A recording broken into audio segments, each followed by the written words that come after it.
Murder in the Emerald City, a Wizard of Oz murder mystery. Chapter 1, A Gale Returns. Dorothy Gale hadn't been back to Oz in years, not since she last waved goodbye to her friends, Scarecrow, Tin Woodman, and Cowardly Lion, from the hot air balloon that whisked her back to Kansas. But now, older and with a curious tug in her heart, she stood once more in front of the glittering gates of the Emerald City. The reason? An urgent letter delivered by a silver-winged bird. Dorothy, please come at once. Something terrible has happened. Glinda cannot be found, and worse, someone has murdered the wizard, Scarecrow, in Oz. Dorothy shivered. Chapter 2, The Body in the Balloon House. Inside the Emerald Palace, a hush had fallen. Guards paced solemnly, and munchkins whispered in the halls. The once booming laughter of the wizard's balloon chamber now echoed with dread. There lay the body, Oscar Diggs, the so-called Wizard of Oz, sprawled across the floor beside his broken balloon basket, his emerald robes soaked in blood, a golden wand clutched in his hand. Blunt trauma to the head, murmured Jack Pumpkinhead, now serving as interim coroner. Likely from this. He held up the culprit, a heavy silver cog fallen from the gears of the great hot air balloon. Or so it seems, Jack added, but something doesn't sit right. Scarecrow leaned in. What do you mean? The cog. It was placed, not dropped. Chapter 3, Suspects and Secrets. Dorothy gathered the suspects in the throne room, familiar faces, each more anxious than the last. Scarecrow, ruling in the wizard's absence, brilliant but erratic of thought. Tin Woodman, loyal but emotionless, recently seen arguing with the wizard. Cowardly Lion, now head of the royal guard, with secrets in his eyes. Glinda the Good, conspicuously missing.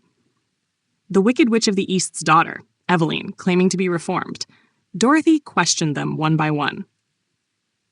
Scarecrow admitted jealousy. He never truly gave me a brain, Dorothy. Just a diploma. Sometimes I wondered if he thought me a fool. Tin Woodman had motive too. He promised me a heart, but I feel no love, no grief, only duty. Is that not a kind of murder in itself? Cowardly Lion confessed that the wizard had threatened to dissolve the royal guard. He called us unnecessary. Said Oz needed no army. And Eveline? He spied on me, she hissed. Kept Glinda watching me always. Afraid I'd be like my mother. I only wanted peace. But he never believed. But where was Glinda? Chapter 4, The Crystal Ball Lies. Dorothy and Jack searched Glinda's quarters. The crystal ball was dark until Dorothy touched it. The fog parted to reveal Glinda, bound in magical chains in a hidden tower in the south. She's alive, Dorothy cried. But imprisoned. A torn journal on the floor provided more. The wizard knows the prophecy. One of us will die by another's hand. He believes it's Glinda. But he's wrong. He's just afraid. There was a sketch in the margin, a silver cog, beside a pumpkin. Dorothy turned to Jack. You were there. Jack tilted his head. I helped clean the balloon room, but I swear I didn't, but he trailed off, pumpkin eyes widening. Chapter 5, Unveiling the Killer. Dorothy returned to the balloon chamber. She stared at the gears, the rigged cog. Then she noticed something new. A trail of oil. Not just any oil. Tin Woodman's. In the throne room, she confronted him. You were there, she said. I checked the balloon earlier that day, he said coldly. I didn't kill him. But you didn't stop it either. A pause. Then he admitted, he asked me to help him fake his own death, to vanish. He feared a prophecy. He wanted to frame Glinda. But then, someone turned the trick real. The room fell still. Who? Dorothy asked. A whisper from the doorway. I did. It was Scarecrow. I was tired of being a puppet, he said. Always the fool, always second.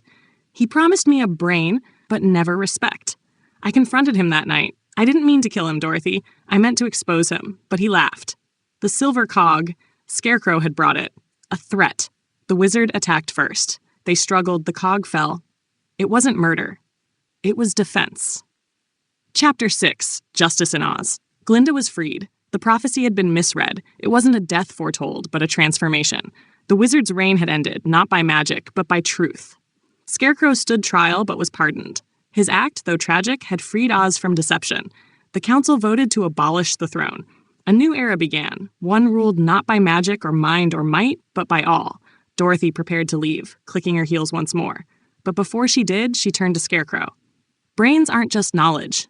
They're knowing right from wrong. I'm still learning, he said. Aren't we all? Epilogue, somewhere over. In Kansas, the skies were calm, but Dorothy kept the crystal ball beside her bed. Sometimes at night, it glowed softly, showing Oz at peace. No more wizards, no more lies. Just friends, rebuilding a kingdom, one honest day at a time.